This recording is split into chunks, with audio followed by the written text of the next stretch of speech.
পৰম্পৰাগতভাৱে চলি অহা ধৰ্মীয় পৰিগন্ধিৰ এক অন্যতম গুৰুত্বপূৰ্ণ বিষয় হৈছে জাকাত। সেয়েহে প্ৰিয় দৰ্শকবৃন্দ, আমাৰ ধাৰাবাহিকতাৰ আজিৰ 737 নং খণ্ডটিত আমি আমাৰ আলোচ্য বিষয় হিচাপে বিবেচনা কৰি লৈছোঁ এই জাকাত সম্পৰ্কত কোৰাণৰ আয়াতে প্ৰকৃততে আমাক কি বিষয় বুজাই আছে। যেহেতু আমি যিসকলে কোৰাণ মজিদৰ বাহিৰত মানৱ সংকলিত মানৱ সংগৃহীত ধৰ্মীয় গ্ৰন্থৰ আধাৰত ইছলাম ধৰ্ম পালন কৰি আহিছোঁ, সেই ইছলাম ধৰ্মই আমাক শিক্ষা দিছে যে ইছলাম 5টি বিষয়ৰ ওপৰত প্ৰতিষ্ঠিত: কলিমা, নামাজ, ৰোজা, হজ ও জাকাত। এই 5টি বিষয়ৰ অন্তিম 2টি বিষয় অৰ্থাৎ হজ আৰু জাকাত হৈছে আৰ্থিকভাৱে সবল লোকসকলৰ ক্ষেত্ৰতহে প্ৰযোজ্য হ'ব বা আৰ্থিকভাৱে সবল লোকসকলৰ বাবেহে ইয়াক খৰচ কৰা হৈছে। এই শিক্ষা আমাক ধৰ্মীয় গ্ৰন্থই দিছে। কোৰাণ মজিদত আল্লাহ সুবহানাহু তাআলাই এনে কোনো ধৰণৰ আমাক কথা কোৱা নাই যে ইছলাম 5টি বিষয়ৰ ওপৰত প্ৰতিষ্ঠিত। আমাৰ অৰ্থৰ বাৰ্ষিকভাৱে আমি শতকৰা 2.5% আমাৰ টকা পইচা, ধন সোণ, ৰূপ ইত্যাদি বিষয়ৰ পৰা দুখীয়া নিচলাক বছৰি 2.5% হাৰত আমি আদায় দিয়াৰ কথা কোৰাণ মজিদে আমাক শিক্ষা দিয়া নাই। নিশ্চিতভাৱে কোৰাণ মজিদে দুখীয়া নিচলাক, আত্মীয় স্বজনক, পথৰ পথিকক ইত্যাদি বিভিন্ন স্থানত আল্লাহ সুবহানাহু তাআলাই ধন ব্যয় কৰাৰ আদেশ কৰিছে। এতিয়া আমাৰ প্ৰশ্ন হৈছে, এনেধৰণৰ দুখীয়া নিচলা বা আল্লাহে নিৰ্ধাৰিত কৰি দিয়া স্থানসমূহত ধন ব্যয় কৰা বিষয়টিক প্ৰকৃততে জাকাত বুলি কোৰাণ মজিদে অভিহিত কৰিছে নে এই জাকাত শব্দৰ দ্বাৰা আন কোনো বিষয়ৰ সন্ধান দিছে? এই দিশটি আমি আলোচনা কৰাৰ উদ্দেশ্যৰে প্ৰিয় দৰ্শকবৃন্দ, আমাৰ ধাৰাবাহিকতাৰ আজিৰ 737 নং খণ্ডটিৰ মাজলৈ আমি আপোনালোক সকলোকে স্বাগতম জনাইছোঁ। আপোনালোক যিয়ে য'তেই আছে সকলোলৈকে জনাইছোঁ শান্তিৰ হিয়া ভৰা অভিবাদন, সালামুন আলাইকুম। প্ৰিয় দৰ্শকবৃন্দ, প্ৰতিদিনৰ দৰে আলোচনাৰ আৰম্ভণিতে আমি আজিও স্পষ্ট কৰিব বিচাৰোঁ যে আমাৰ এনেধৰণৰ চৰ্চাসমূহৰ দ্বাৰা কাৰো বিশ্বাসক তাকো হেয় প্ৰতিপন্ন কৰাৰ উদ্দেশ্য আগত ৰাখি আমি আমাৰ এনে ধৰণৰ চৰ্চাসমূহ আমি আপোনালোকৰ মাজলৈ লৈ অহা নাই। সকলোৰে প্ৰতি সন্মান জনাই আমি কোৰাণ মজিদৰ বাৰ্তাহে মানুহৰ মাজত প্ৰচাৰ কৰিব বিচাৰিছোঁ, যাতে হক আৰু বাতিলৰ এক স্পষ্ট পাৰ্থক্য মানুহে বুজি পাওক। যি কি নহওক প্ৰিয় দৰ্শকবৃন্দ, আমাৰ আজিৰ এই জাকাত সম্পৰ্কীয় আলোচনাৰ বিষয়টিৰ আঁত ধৰিবৰ বাবে আমি সকলোকে আহ্বান জনাইছোঁ, আহক কোৰাণ মজিদৰ আয়াতে প্ৰকৃততে এই জাকাত সম্পৰ্কত আমাক কি কৈছে সেই দিশটো আমি খুব গুৰুত্ব সহকাৰে বুজাৰ চেষ্টা কৰাৰ বাবে সকলোৰে প্ৰতি আমি আহ্বান জনাইছোঁ। লগে লগে আমি অনুৰোধ জনাইছোঁ, আমি যিসমূহ তথ্য কোৰাণৰ পৰা আপোনালোকৰ মাজলৈ ইনশাআল্লাহ দাঙি ধৰিম, সেই আয়াতসমূহ আপোনালোকে নিজেও পৰ্যালোচনা কৰক, নিজৰ বিবেকক প্ৰশ্ন কৰক যে আমি দিয়া তথ্যসমূহ প্ৰকৃততে কোৰাণে তেনেধৰণে কৈছে নে নাই, তথা পৰম্পৰাগতভাৱে আমাক ইছলামৰ আদিপাঠত যি জাকাত সম্পৰ্কৰ জ্ঞান দিছে যে বছৰি 2.5% প্ৰত্যেকগৰাকী ধনবান লোকে নিজৰ সম্পত্তিৰ পৰা দুখীয়া নিচলাক দিব লাগে। আমি পুনৰ কৈছোঁ, দুখীয়া নিচলাক নিজৰ সম্পত্তিৰ পৰা দিয়াটো কোৰাণৰ এক অন্যতম বিধান।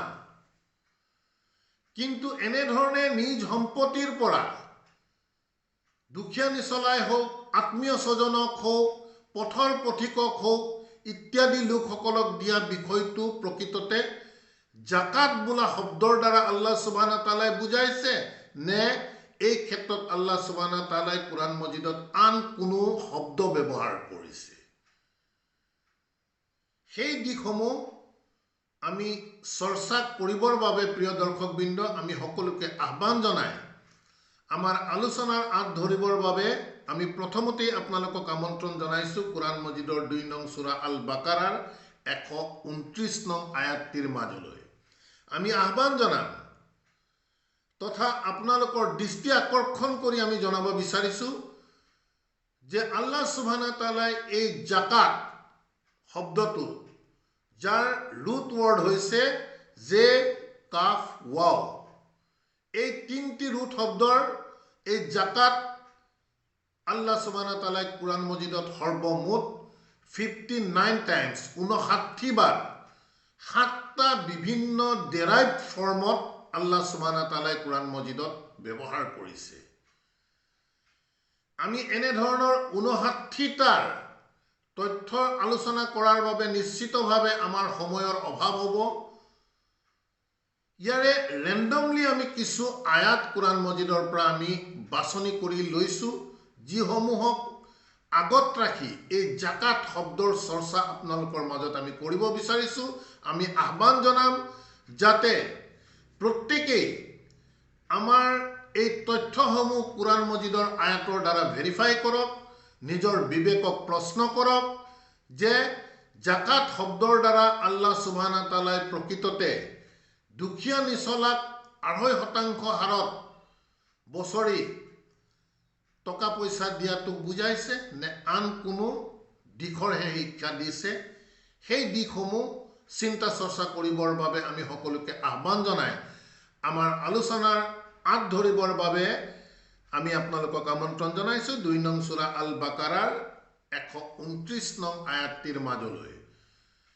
এই ১২৯ নং আয়াতটি প্ৰসংগ ইব্ৰাহিম আলাইহিছ সালামৰ সন্দৰ্ভত চলি আহি আছে।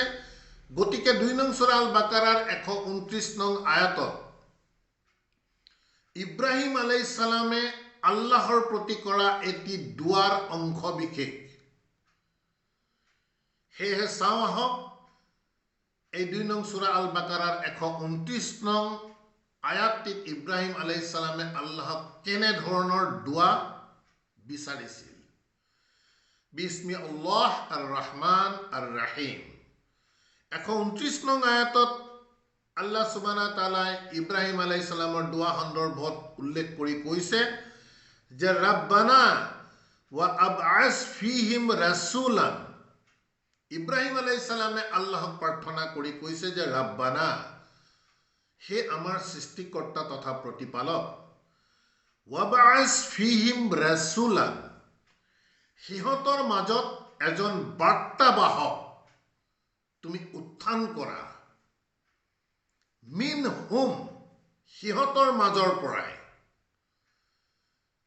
আমি আশা কৰিম প্ৰিয় দৰ্শকবৃন্দ খুব গভীৰভাৱে আমি বিষয়বস্তুসমূহ চিন্তা কৰিব লাগিব। যদি আমি আল্লাহৰ কিতাপৰ মূল দৰ্শন বুজাৰ বাবে আমি ইচ্ছা কৰোঁ তেন্তে উপৰুৱাকৈ আমি লাইটলি বিষয়সমূহ চাই গ'লে কোনেও আমি কোৰাণ মজিদ কেতিয়াও বুজিব নোৱাৰিম। যি কি নহওক ১২৯ নং আয়াতত ইব্ৰাহিম আলাইহিছ সালামৰ দুৱাত তেখেতে আল্লাহৰ প্ৰতি এনেধৰণৰ দুৱা কৰিছিল যে ৰাব্বানা ওয়াবআছ ফীহিম ৰাসূলান মিনহুম, যে হে আমাৰ প্ৰতিপালক ওয়াবআছ ফীহিম ৰাসূলান, তুমি এজন বাৰ্তাবাহকৰ উত্থান কৰা মিনহুম, সিহঁতৰ মাজৰ পৰাই, ইয়াতলু আলাইহিম আয়াতিকা, সেই বাৰ্তাবাহকে কি কৰিব, ইয়াতলু, তেখেতে পাঠ কৰিব, আলাইহিম, সিহঁতৰ আগত, আয়াতিকা, তোমাৰ আয়াত, ওয়া ইউআল্লিমুহুমুল কিতাব, আৰু সিহঁতক কিতাবৰ শিক্ষা দিব, ইলিম দিব, ৱাল হিকমাতা আৰু কিতাবৰ হিকমত ইয়াৰ বুজ দিব, ৱা ইউজাক্কিহিম মন কৰিব, ৱা ইউজাক্কিহিম আৰু সিহঁতক পৰিশুদ্ধ কৰিব। ইয়াত সেই জাকাত শব্দৰ যি ৰুট ৱৰ্ড জে কাফ ৱাও জাকাও, এই তিনিটি ৰুট ৱৰ্ডৰে আমি পুনৰ কৈছোঁ কোৰাণ মজিদত সৰ্বমুঠ 59 টাইমছ আল্লাহ সুবহানাহু ওয়া তাআলা এই শব্দ ব্যৱহাৰ কৰিছে, য'ত দেখা গৈছে এই দুৱাৰ এই জাকাত শব্দই বা জাকাও শব্দই পৰিশুদ্ধি বুজাইছে।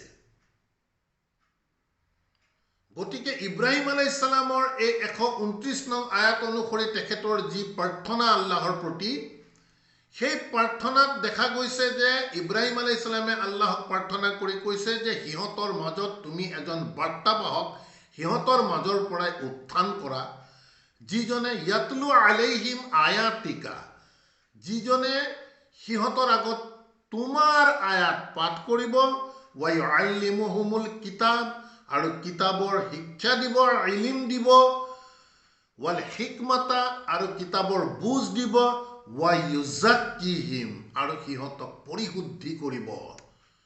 ইন্নাকা আনতাল আজিজুল হাকিম, নিশ্চিতভাৱে তুমি আল আজিজ মহাপৰাক্ৰমী, আল হাকিম আৰু সকলো জ্ঞানৰ তুমি গৰ্ভ।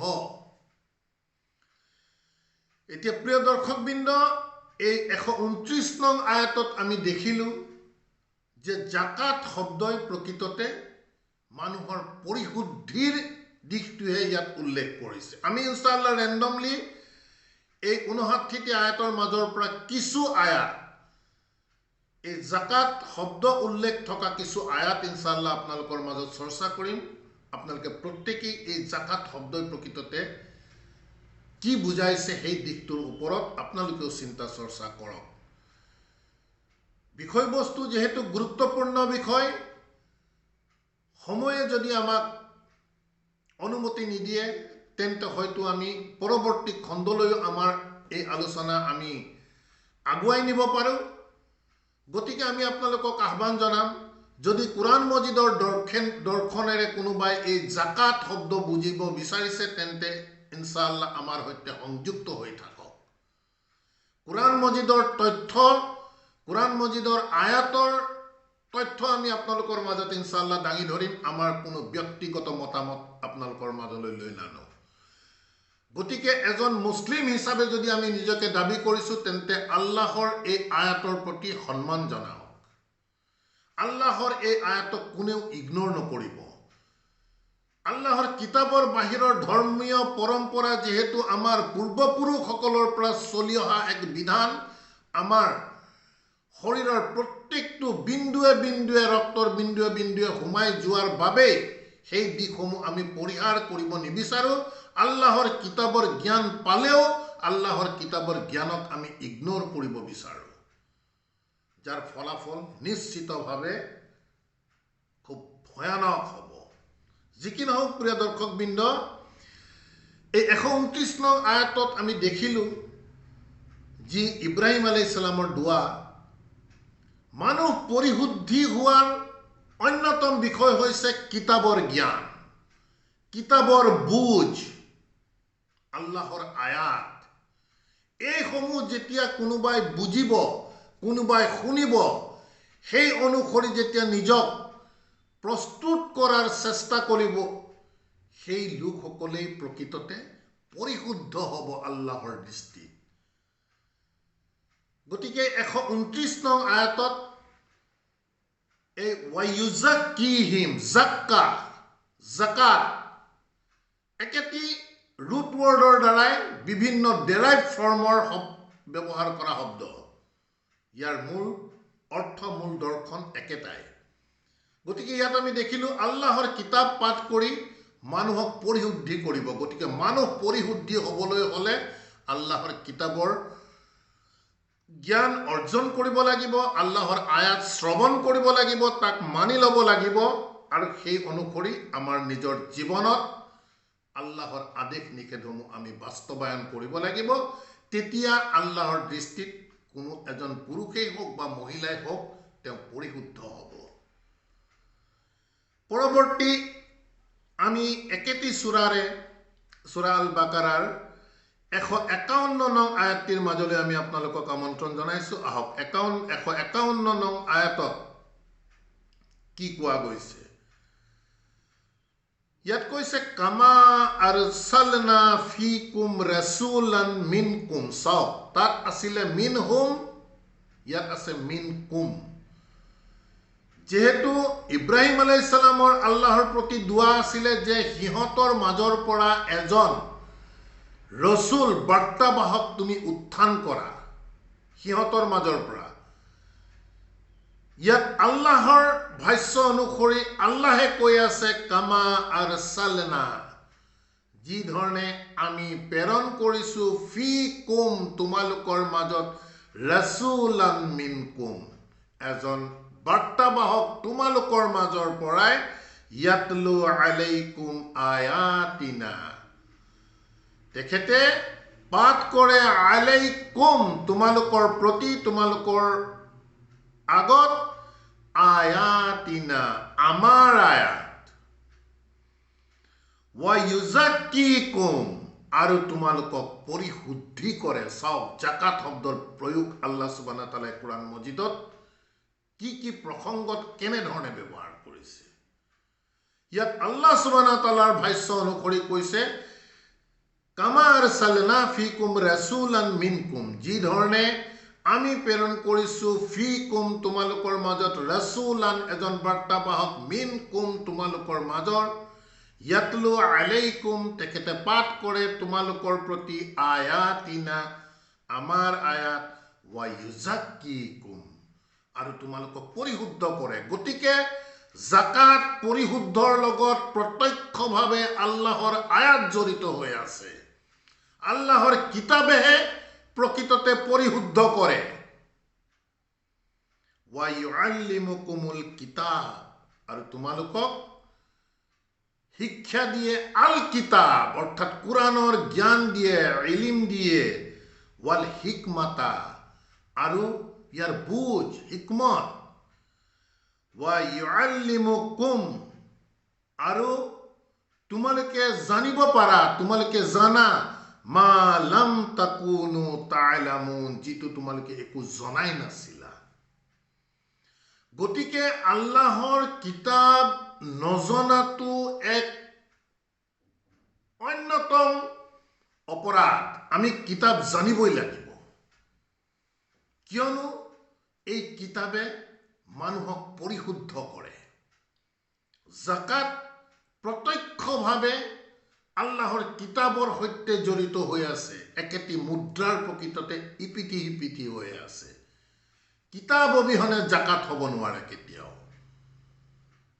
দুৰ্ভাগ্যজনক বিষয়, এনে দৰ্শন আমি কোৰআন নজনাৰ বাবে আমি গৰিষ্ঠ সংখ্যকেই নাজানো, কিন্তু খুব ভাল ধৰণে জানো আমি যি আয় কৰিছো, আমি যি টকা পইচাৰ ওপৰত ধনী হৈছো, সেই টকা পইচা আমি কেনেধৰণে ইনকাম কৰিছো এইটো পিছৰ কথা। আগন্তুক যেহেতু ৰমজান মাহ সমাগত, আমি তাৰ পৰা যেনেধৰণে 2.5% আমি গৰীব মিস্কিনক দিব লাগে, সেই ক্ষেত্ৰত আমি কিন্তু ঠিক থাকো সদায়, তেনেধৰণে আমি দিওঁ। আমি পুনৰ কৈছো, গৰীব মিস্কিনক দিয়াৰ আমি বিৰোধ কৰা নাই। জাকাত শব্দৰ দৰ্শন কোৰআন মজিদৰ আধাৰতহে আমি আপোনালোকৰ মাজত চৰ্চা কৰিব বিচাৰিছো। ইতিমধ্যে আলোচনা কৰা 2টি আয়াততেই আমি এই জাকাত শব্দই প্ৰকৃততে পৰিশুদ্ধিৰ দিশটোহে কৈ আছে। ইয়াৰ পাছত আমি আপোনালোকক আমন্ত্ৰণ জনাইছো 3 নং সূৰাৰ মাজলৈ যাওঁ। আলে ইমৰান, 3 নং সূৰাৰ আল ইমৰানৰ 164 নং আয়াত চাওক। 164 নং 3 নং সূৰা আল ইমৰানৰ 164 নং আয়াতত আল্লাহ সুবহানাহু ওয়া তাআলাই কৈছে, লাকাদ মান্নাল্লাহু আলাল মুমিনিনা, লাকাদ, নিশ্চিতভাৱে ইতিমধ্যে, মান্নাল্লাহ আল্লাহে অনুগ্ৰহ কৰিছে আলাল মুমিনিনা বিশ্বাসী লোকসকলৰ প্ৰতি নিশ্চিতভাৱে আল্লাহে অনুগ্ৰহ কৰিছে ইজ বাআসা ফিহিম ৰাসূলান যেতিয়া উত্থান কৰিছিল ফিহিম সিহঁতৰ মাজত অৰ্থাৎ এই মুমিনসকলৰ মাজত ৰাসূলান এজন বাৰ্তাবাহক মিন আনফুসিহিম সিহঁতৰ মাজৰ পৰাই ইয়াতলু আলাইহিম আয়াতিহি সেই ৰসুলে কি কৰে ইয়াতলু আলাইহিম তেখেতে পাঠ কৰে সিহঁতৰ সন্মুখত আয়াতিহি তেখেতৰ আয়াত অৰ্থাৎ আল্লাহৰ আয়াত পাঠ কৰে ওয়া ইউজাক্কিহিম আৰু সিহঁতক পৰিশুদ্ধ কৰে ওয়া ইউআল্লিমুহুমুল কিতাব আৰু কিতাবৰ জ্ঞান দিয়ে ইলম দিয়ে ওয়াল হিকমাতা আৰু ইয়াৰ বুঝ ওয়াইন কানু মিন ক্বাবলু লাফি দলালিম মুবিন এই কিতাবৰ জ্ঞান পোৱাৰ আগত জাস্ট বিফৰ ওয়াইন কানু মিন ক্বাবলু লাফি দলালিম মুবিন নিশ্চিতভাৱে তোমালোক ইয়াৰ জাস্ট আগত আছিলা মিন ক্বাবলু কিতাবৰ জ্ঞান পোৱাৰ আগত কিতাবৰ বুঝ পোৱাৰ আগত লাফি দলালিম মুবিন একেবাৰে ভ্ৰষ্টতাৰ মাজত আছিলা কিমান স্পষ্ট আল্লাহৰ আয়াত চাওক যিসকলে আল্লাহৰ আয়াত নাজানে অথচ ধৰ্মীয় বহুতো কথা জানে এনে ধৰণৰ বহুতো কথাক এই আয়াতৰ দ্বাৰা ভ্ৰষ্ট কথা বুলি কৈ আছে ফি দালালিম মুবিন স্পষ্ট দৃশ্যমান ভ্ৰষ্টতাৰ মাজত আছিলা এই কিতাবৰ জ্ঞান পোৱাৰ আগ মুহূৰ্তত অৰ্থাৎ কিতাবৰ জ্ঞান পালেহে মানুহ প্ৰকৃত আল্লাহৰ কৰোণাৰ মাজলৈ আহিব পাৰিব সঠিক পথৰ সন্ধান পাব যদি কিতাবৰ জ্ঞান নাই ইয়াৰ বাহিৰৰ যিমানেই ডাঙৰ ধৰ্মীয় ইছলামিক জ্ঞান থাকক বা নাথাকক আল্লাহ সুবহানাহু তাআলাৰ দৃষ্টিত কিন্তু স্পষ্ট ভ্ৰষ্টতা বুলিহে ইয়াক উল্লেখ কৰিছে যেহেতু কুৰাণ মজিদৰ জ্ঞান পোৱাৰ আগতে আল্লাহে নিশ্চয়তা দি কৈছে ওয়াইন কানু মিন ক্বাবলু আৰু তোমালোক আছিলা মিন ক্বাবলু ইয়াৰ আগতে লাফি দলালিম মুবিন স্পষ্ট ভ্ৰষ্টতাৰ মাজত আছিলা গতিকে প্ৰিয় দৰ্শকবৃন্দ আল ইমৰানৰ 164 নং আয়াতো আল্লাহ সুবহানাহু তাআলাই মুমিনসকলক যি অনুগ্ৰহ কৰিছে সেই অনুগ্ৰহ হৈছে মুমিনসকলে সেই ৰসুলক সেই বাৰ্তাবাহকক স্বীকাৰ কৰি লৈছে তেখেতৰ কথা বতৰা বাৰ্তাবাহকৰ নামত কুৰাণ মজিদত নথকা বিষয় স্বীকাৰ কৰাৰ কথা ইয়াত অহা নাই ৰসুলৰ যি ৰিসালতৰ দায়িত্ব পালন কৰি যি বাৰ্তা লৈ আহিছিলে সেই বাৰ্তা যেতিয়া পাঠ কৰি তেওঁলোকে শুনিছিলে জ্ঞান পাইছিলে তেতিয়া তেওঁলোক পৰিশুদ্ধ হৈছিলে আভ্যন্তৰীণ পৰিশুদ্ধি ব্যাজিক সাত চিকুণৰ পৰিশুদ্ধি নহয় নফসৰ পৰিশুদ্ধি যিমান জুলুমাত আছে যিমান স্পষ্ট ভ্ৰষ্টতা আছে দলালিম মুবিন বুলি কৈ আছে তাৰ পৰা ওলাই আহি আল্লাহৰ কিতাবে মানুহক পৰিশুদ্ধ কৰে গতিকে জাকাত আৰু পৰিশুদ্ধ উতপ্ৰোতভাৱে জড়িত বিষয় এই জাকাতৰ সৈতে আপোনালোকে মন কৰি যাব শতকৰা 2.5% হাৰত ধনবান লোকসকলে দুখীয়া নিচলাক দিয়া বিষয়টো ইয়াত জড়িত হৈ আছে নে এই জাকাতে প্ৰকৃততে কিতাবৰ দ্বাৰা মানুহৰ নফস পৰিশুদ্ধি কৰাৰ বিষয়টো কৈছে এই দিকটিৰ প্ৰতি আমি আশা ৰাখিম প্ৰত্যেকেই যাতে চিন্তা চৰ্চা কৰে ইয়াৰ পাছত এনে ধৰণৰ বহুতো জাকাতৰ তথ্য ইনশাআল্লাহ কুৰাণ মজিদৰ পৰা দিব পৰা যায় আহক আন এটি তথ্যৰ বাবে আমি আপোনালোকক লৈ যাব বিচাৰিছো আপোনালোকৰ সকলোৰে পৰিচিত 62 নং সূৰা আল জুমাৰ 2 নং আয়াতটিৰ মাজলৈ 62 নং সূৰা আল জুমাৰ 1 নং আয়াতত আল্লাহ সুবহানাহু তাআলাই কৈছে যে ইউসাব্বিহু লিল্লাহি মা ফিস সামাওয়াতি ওয়া মা ফিল আরদি ইউসাব্বিহু, যে সিহঁতে নিত্য নৈমিত্তিক তেওঁলোকৰ দায়িত্ব, আল্লাহে দিয়া দায়িত্ব অনুসৰি তেওঁলোকৰ নিত্য নৈমিত্তিক কাম কৰি থাকে। মা ফিছ সামাৱাতি ওয়া মা ফিল আৰদি, এই আকাশমণ্ডল আৰু পৃথিৱীত যিমান যি আল্লাহৰ সৃষ্টিৰ বিষয় আছে, সূৰ্য চন্দ্ৰ তৰা বৰষুণ নদ নদী সকলোবোৰে আল্লাহৰ তসবিহ কৰি থাকে। অৰ্থাৎ আল্লাহৰ দ্বাৰা দিয়া দায়িত্ব যথাযথভাৱে নিত্য নৈমিত্তিকভাৱে কৰি থাকে। কোনো তসবিৰ মালা লৈ, কোনো গুটি লৈ তেওঁলোকে কিন্তু তসবিহ কৰাৰ বিষয় ইয়াত অহা নাই। গতিকে কৈছে মা ফিছ সামাৱাতি ওয়া মা ফিল আৰদি আল মালিকি আল কুদ্দুছ আল আজিজ আল হাকিম। আল্লাহৰ এই সকলোবোৰ হৈছে গুণগত নাম। আল মালিক, নিৰ্দিষ্ট তেখেতেই হৈছে একমাত্ৰ মালিক। আল কুদ্দুছ, তেখেত শক্তিশালী। আল আজিজ, মহাপৰাক্ৰমী, তেখেত সন্মানিত মহাপৰাক্ৰমী। আল হাকিম, সকলো জ্ঞানৰ অধিকাৰী। ২ নং আয়াতত কৈছে হুৱা, সেই আল্লাহৰ পৰিচয় দিছে তেখেত। আল্লাজি, তেখেত সেইজন। বাআছা ফিল উম্মিয়িনা, তেখেতে উত্থান কৰে। বাআছা ফিল উম্মিয়িনা, উম্মি সকলৰ মাজত। মন কৰিব, এই উম্মি শব্দৰ দ্বাৰা আমাৰ ধৰ্মীয় পুথিয়ে গোটেই উম্মিৰ বিষয়টোৱে এক পৃথক দিশলৈ লৈ গৈছে, য'ত লিখা পঢ়া নজনা মূৰ্খ মানুহ বুলি কৈ আছে। আৰু তেওঁলোকে দাবী কৰে যে সালামুন আলা মুহাম্মদেও কোনো লিখা পঢ়া জনা ব্যক্তি নাছিল। এই কোরআন মজিদেই প্ৰকৃততে এই উম্মি শব্দক আমাক স্পষ্টভাৱে ব্যাখ্যা কৰি দিছে। লা ইয়ালামুনাল কিতাব, যি কিতাব নাজানে তেনে লোককহে উম্মি বুলি কৈ আছে কোরআন মজিদে। আল্লাহৰ কিতাব নজনা, লিখিব পঢ়িব নজনা মূৰ্খ মানুহক উম্মি বুলি কোৱা নাই, আল্লাহৰ কিতাব নজনা মানুহক উম্মি বুলি কৈ আছে।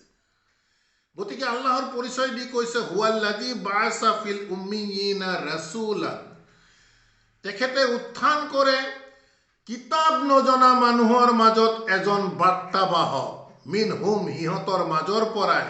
ইয়াতলু আলাইহিম আয়াতিহি, সেই বাৰ্তাবাহকে পাঠ কৰে তেখেতৰ আয়াত, তেখেতৰ বাণী। ওয়া ইউযাক্কিহিম, আৰু সিহঁতক পৰিশুদ্ধ কৰে। চাওক, আল্লাহৰ কিতাবে যে মানুহক পৰিশুদ্ধ কৰে, এই পৰিশুদ্ধই হৈছে যে আল্লাহৰ ব্যৱহাৰ কৰা জাকাত শব্দৰ মূল দৰ্শন। কিমান আয়াত লাগে গোটেই কোৰআন মজিদতেই আপোনালোকে চাওক, এই জাকাত শব্দই পিউৰিফিকেশ্যন বুজাই আছে, পিয়ৰ বুজাই আছে, পৰিশুদ্ধি বুজাই আছে। অথচ এই জাকাতৰ এই পৰিশুদ্ধিৰ দৰ্শনেই আমাৰ মাজৰ পৰা বিলুপ্তি কৰি দিলে। গতিকে কৈছে ওয়ায়ুযাক্কিহিম ওয়া ইউআল্লিমুহুমুল কিতাব, আৰু সিহঁতক কিতাবৰ ইলিম দিয়ে। ওয়াল হিকমাতা, আৰু ইয়াৰ হিকমত, ইয়াৰ বুজ।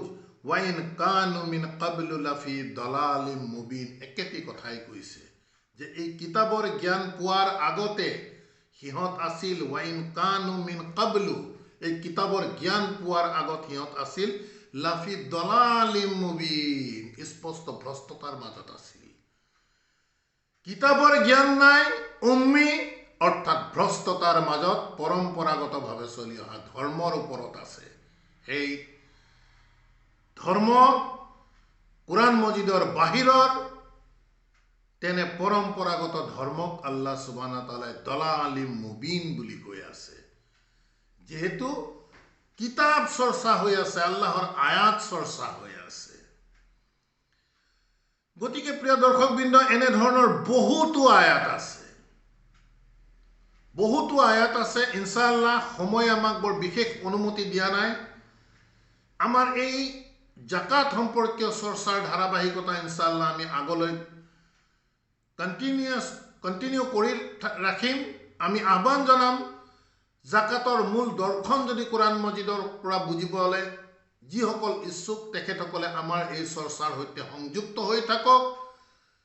সময় আমাক অনুমতি নিদিয়াৰ বাবে আমি ৩-৪-৫টি মান আয়াত আপোনালোকৰ মাজত দাঙি ধৰাৰ চেষ্টা কৰিলোঁ, য'ত জাকাত শব্দই প্ৰকৃততে কোৰাণ মজিদৰ কি বুজাই আছে সেই দিশটো আমি আপোনালোকৰ মাজত মুকলি কৰাৰ চেষ্টা কৰিলোঁ। ইনশাআল্লাহ ইয়াৰ পৰৱৰ্তী খণ্ডত আমি আন কিছু আৰু আয়াত লৈ আনিম আৰু দুখীয়া নিচলাক টকা পইচা দিয়াৰ বিষয়টোত আল্লাহ সুবহানাহু তাআলাই কোৰাণ মজিদত কি শব্দ ব্যৱহাৰ কৰিছে সেই দিশটো ইনশাআল্লাহ তুলনামূলক আপোনালোকে বিবেচনা কৰিবৰ বাবে আমি লৈ অনাৰ চেষ্টা ৰাখিম। আমি আশা ৰাখিম সংযুক্ত হৈ থাকক আমাৰ লগত, সংযুক্ত হৈ থাকক কোৰাণ মজিদৰ লগত, যাতে কোৰাণ মজিদৰ প্ৰতিটো দৰ্শনৰ প্ৰচাৰ মানুহৰ মাজত বিয়পি পৰে, মানুহ যাতে সত্যৰ প্ৰতি আকৰ্ষিত হয় আৰু এনে ধৰণৰ সকলো ভ্ৰষ্টতাৰ পৰা যাতে আঁতৰি আহি মানুহে আল্লাহৰ দ্বাৰা নাজিলকৃত এই কোৰাণ মজিদ আল হকক খামুচি ধৰে। ইনশাআল্লাহ বিষয়বস্তুৰ চৰ্চা আমি সময়ৰ বাবে ইমানতে আজিলৈ আধৰুৱা কৰি ৰাখিছোঁ। পৰৱৰ্তী খণ্ডত প্ৰসংগৰ লগত সংগতি ৰাখি একেটি বিষয়ে আপোনালোকৰ মাজত চৰ্চাৰ বাবে লৈ অনাৰ চেষ্টা কৰিম। আলহামদুলিল্লাহ ৰাব্বি আউযু বিকা মিন হামাজাতিছ শায়াতিন ওয়া আউযু বিকা রাব্বি আন ইয়াহদুরুন। রব্বানা আমান্না বিমা আনজালতা ওয়াত্তাবা'না রাসূল ফাকতুবনা মা'আস শাহিদিন ওয়া মা আলাইনা ইল্লাল বালাগ ওয়া মা তাওফীকি ইল্লা বিল্লাহ। সালামুন আলাইকুম।